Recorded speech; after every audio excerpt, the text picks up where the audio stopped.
어, 제가 오늘 드릴 이야기는 이 사회적 뉴딜과 관련된 우리 전북형 또 사회적 뉴딜에 관한 또 사업 제안 뭐 이런 것들이 아마 주가 될 것 같습니다. 제 이야기가 오늘 첫 번째 이야기가 돼야지 될 내용들은 뭐 여기 지금 보시는 대로 나와 있습니다. 참고를 좀 해 주시면 될 것 같고요. 바로 시작을 좀 하도록 하겠습니다. 사실 우리가 지금 이런 일을 왜 하는가에 대한 본질적인 문제 제기가 사실 저는 필요하다고 봅니다.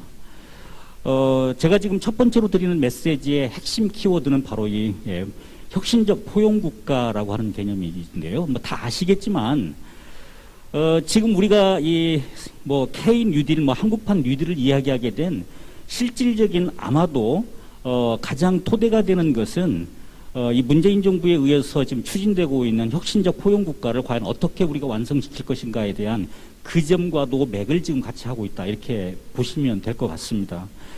더더군다나 이 포용적 핵심국가의 굉장히 중요한 또 중심은 바로 이제 일자리에 있음을 우리는 또 부인할 수가 없는 것이죠. 문재인 정부도 이미 정권 초기부터 시작해서 일자리에 관한 이야기는 뭐 누차 강조를 하셨고, 청와대에 직접 현황판을 내걸고 직접 관리를 한번 해보겠다라고 하는 그런 의지까지 드러낸 만큼 이 일자리의 문제는 적어도 현재 우리 대한민국에서 굉장히 중요한 문제가 아닐까 싶습니다.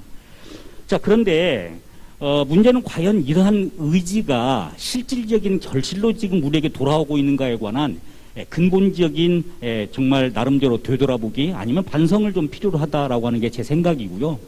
뭐 아시겠지만 1998년 이래로 지금까지 5번의 정부가 바뀌고 그리고 굉장히 20여 년 이상의 시간이 흘렀음에도 불구하고 여전히 우리 사회가 가지고 있는 가장 큰 문제는 바로 이 소득 격차와 불평등의 문제가 여전히 존재하고 있다라고 하는 것입니다. 뭐 우리가 다 아시겠지만 불평등 지수를 이야기하고 있는 이 지니계수라고 하는 것이 IMF 때보다 지금이 오히려 더 나쁜 상황이다라고 하는 것이 많은 전문가들의 지적인 것은 뭐 우리 모두가 다 아실 수 있는 이야기인 것 같습니다. 자, 문제는 과연 이런 것을 어떻게 그러면 해 나가야 되는 것인가가 이제 저희들의 굉장히 큰 내용들이고요. 오늘 우리는 지역의 문제를 하겠지만 이 지역의 문제가 중앙정부가 추진하고 있는 정책과 별개로 이야기될 수 없음을 우리는 잘 알고 있습니다. 그래서 오늘 이 이야기를 제가 드릴 수밖에 없는 건데요. 자, 결국 국가가 이야기하는 이 혁신적 포용국가 그리고 이 일자리의 핵심은 지금까지의 방식으로는 자, 우리 대한민국의 소득격차뿐만 아니라 제도약을 이룰 수가 없다라고 하는 것입니다. 어떻게 해야지 되느냐? 바로 기존에 누렸던 그리고 우리가 가졌던 성장 엔진 자체를 완전히 새로운 엔진으로 갈지 않고서는 우리는 새로운 미래를 기약할 수 없다라고 하는 굉장히 그런 도전에 관한 응전, 바로 이제 이런 형식으로 현재 진행이 되고 있다는 것을 말씀을 좀 드리겠습니다. 자, 이제 보게 되면 뭐 여기도 나와 있지만 실질적으로 제가 오늘 사회적 분과 쪽에 나와서 지금 제가 이야기를 드리고 있습니다만 사실 사회적 분과와 관련된 여러 가지 이야기를 하는 가장 핵심적인 키워드는 바로 자, 교육과 일자리입니다. 그래서 이 문제가 굉장히 중요하고요. 마지막 수렴지는 아마도 또 새로운 일자리에 관한 내용들, 바로 이제 이런 것일 것 같습니다. 결국 다 아시겠지만 실질적으로 4차 산업혁명 그리고 거기에 더 나아가서 지금 최근에 이 코로나19와 같은 상황들이 훨씬 더 저희들을 빠르게 지금 압박하고 있고 새로운 이 트랜스포메이션을 지금 요구하고 있다라고 하는 것이 우리들의 지금 현실이다, 이렇게 이야기를 할 수가 있을 것 같습니다. 자, 저는 우리 이 전북형 사회적 뉴딜과 관련지어서 나름대로 이렇게 재구성을 해봤습니다. 이게 제가 보기에 큰 틀에서 이해하는데 굉장히 또 중요한 이야기가 될 것 같은데요. 제가 지금 이렇게 그렸던 굉장히 중요한 이유 중에 하나는 우리 지금 전라북도에서 그리고 또 우리 또 도당이 또 함께 추진하고 있는 바로 이 전북형 뉴딜이라고 하는 게 언뜻 보기에 실질적으로는 이 디지털 뉴딜과 그린 뉴딜이라고 하는 두 개의 축으로 지금 구성이 되어 있는 것처럼 보여집니다. 맞습니다. 실질적으로. 그래서 저희 분과 내에서도 많은 토론들을 진행하면서 야, 과연 우리 사회적 뉴딜이라고 하는 이 분과 속에서 우리가 해야 되는 일은 뭐냐? 도대체 손에 잡히지 않는다라고 하는 그런 이야기들이 있었었고 굉장히 많은 실질적인 논의들이 진행이 됐었습니다. 저희들이 이제 그런 많은 논의를 거쳐서 생각했었던 하나의 결국 뭐 답이라고 봐야 될까요? 그 답은 실질적으로 일자리와 관련된 사회적 안전망 강화이겠지만 더 중요한 것은 바로 이것이죠. 바로 이 휴먼 뉴딜입니다.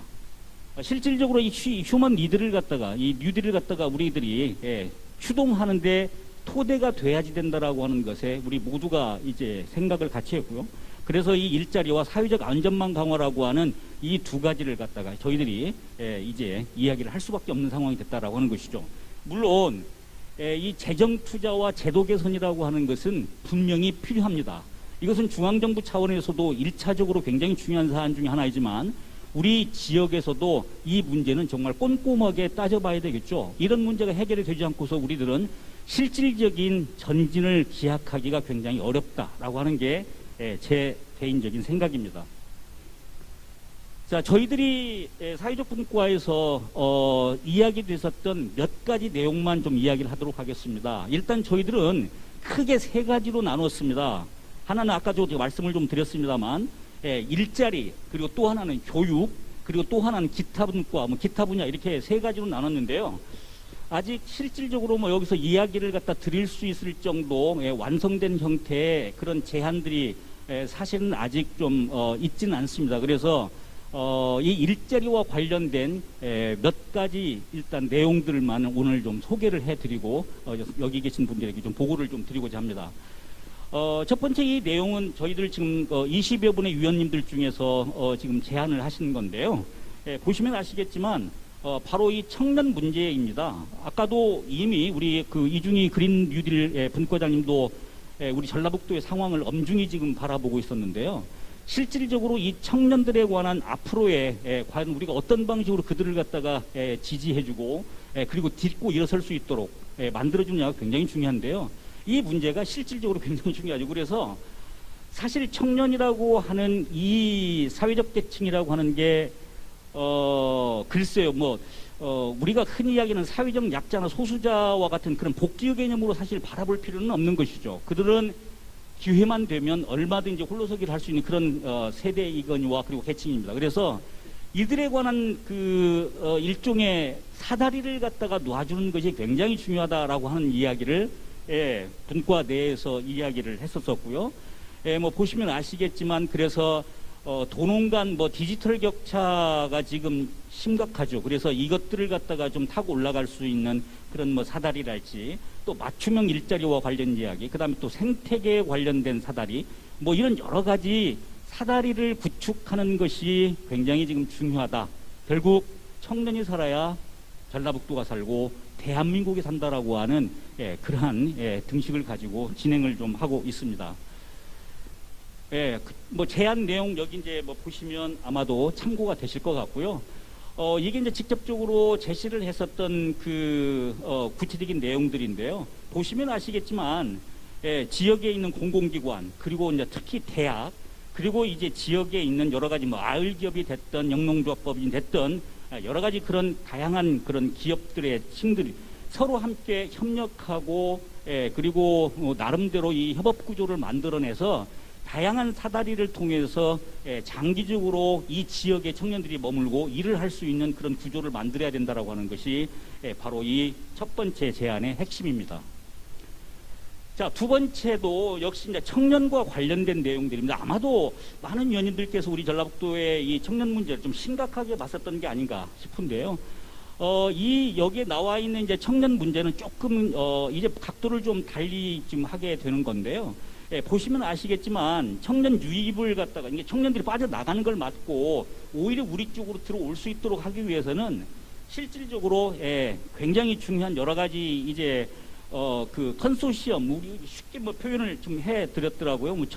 전북형 청년 채용 뉴딜 대응할 수 있는 그런 컨소시엄을 좀 구성을 하고 그리고 여기에 이제 많은 예산을 좀 투입하고 그래서 실질적으로 우리 지역에 올 수 있도록 한번 만들어보자라고 하는 내용들입니다.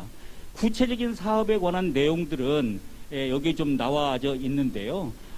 실질적으로 여러 가지 이제 그 보험료 일부를 갖다가 지원하는 것부터 시작해가지고 인재 양성 프로그램에 참여할 수 있도록 하는 등 다양한 그런 프로그램들을 실질적으로 제안을 해 주셨습니다. 참고를 좀 해주시면 될 것 같고요. 세 번째 되어 있는 게 이제 신중년의 문제입니다. 우리 전라북도에 실질적으로 청년들만 문제가 되는 게 아니고 이제 우리가 5060 세대라고 하는 이 신중년들에 관한 이 향후에 실제 노동시장의 투입이 굉장히 중요하다는데 모든 이견 생각들을 좀 아마 같이 하고 있는 듯합니다. 보시면 아시겠지만 뭐 최근에 보건사회연구원에서도 이야기를 했지만 신중년들이 나이가 이제 70, 80이 될 때까지도 일을 해보고 싶다고 하는 욕구들은 이미 충만합니다. 그럼에도 불구하고 실제 준비하고 있느냐라고 하는 그런 질문에 거의 85% 이상들이 준비를 하고 있지 못하다고 하는 그런 응답들을 지금 보여줬던 것이죠. 결국 우리 사회가 실질적으로 이 청년 세대뿐만 아니고 신중년, 과거의 이 초기 노인과는 상당히 다르죠. 교육도 많이 받고 나름대로 능력을 갖췄었던 이 5060 세대들이 어느 정도 우리 지역에서 열의를 가지고 그리고 노동시장이 재편입할 수 있느냐가 굉장히 또 중요한 내용으로 일단 부각이 됩니다. 그래서 이 신중년의 휴먼 뉴딜과 관련된 그리고 일자리와 관련된 문제들이 저희 분과에서 지금 논의가 되고 있습니다. 뭐 보시면 아실 것 같고요. 마지막으로 저희들이 이제는 관점을 좀 달려는 것입니다. 실질적으로 일자리를 이야기하게 되고 그리고 보시면 아시겠지만 디지털 뉴딜이랄지 그린 뉴딜을 통해서 우리 전라북도에 내에 있는 많은 기업들의 이제 그 구조도 완전히 이제 바뀌게 됩니다. 이렇게 되게 되면 새로운 일자리도 만들어지게 되겠지만 또 일자리를 잃는 많은 사람들이 생기게 되겠죠. 새로 만들어진 일자리에 많은 사람들이 유입할 수 있도록 만들어주는 것이 굉장히 중요한 내용 중에 하나이다 라는 이야기죠. 그러기 위해서는 그 기업들이 인력들을 갖다 그게 청년이 됐던 혹은 신중년이 됐던 우리 채용하고 그리고 일자리를 만들어낼 수 있는 능력들을 이제 갖춰야 되는 것이죠. 자, 한마디로 말씀드리자면 여기서 핵심은 우리 너무나 대기업을 유치하는 환상에서 벗어나자입니다. 우리 전라북도의 특징에 맞게 대기업이 아닌 조그마한 강소기업을 가지고도 충분히 우리는 새로운 활로를 모색할 수 있음을 보여줘야 된다는 것이죠. 그래서 우리 전북형 히든 챔피언들을 만들어내는데 굉장히 많은 노력을 기울여야지 될 것이다 라고 하는 이야기가 이 내용의 핵심들입니다. 물론 이 이야기는 뭐 용어 자체가 히든 챔피언이기 때문에요. 뭐 잘 아시겠지만 독일의 경우가 굉장히 이제 많은 아마도 모델이 될 것으로 보고 있습니다. 제가 자료를 뭐 여기에 몇 가지를 좀 정리해 놨는데요. 참고를 좀 하시면 될 것 같고요. 우리 전라북도가 이런 많은 정말로 경쟁력 있는 그리고 세계 시장에서 무엇인가 역할을 할 수 있는 그런 강소기업들, 즉 히든 챔피언들을 많이 만들어야 된다고 한다면 실질적으로 4차 산업이나 혹은 뭐 이런 거대한 변화 속에서 우리만의 그리고 세계의 표준이 되고 모델이 될 수 있는 또 그러한 일자리들을 만들어내지 않을까 뭐 이런 생각들을 좀 해보게 됩니다. 마지막으로 이제 뭐 지역균형 뉴딜과 관련된 좀 제안을 좀 하고 싶은데요. 뭐 핵심은 이런 겁니다. 우리가 하자라고 그래서 되는 게 아니죠. 실력을 갖춰야 되는 거 아니겠습니까? 그냥 옷만 갈아입는다고 되는 것이겠습니까? 사람 자체가 바뀌어야지 되는 건데요. 그러기 위해서 필요한 것들은 바로 이 핵심 인재를 양성해내는 것입니다. 그래서 저는 뭐 인재 뉴딜, 뭐 혹은 뭐 휴먼 뉴딜 뭐 이런 이야기를 쓰게 되는데요. 이런 내용들이 좀 중요할 것 같고요.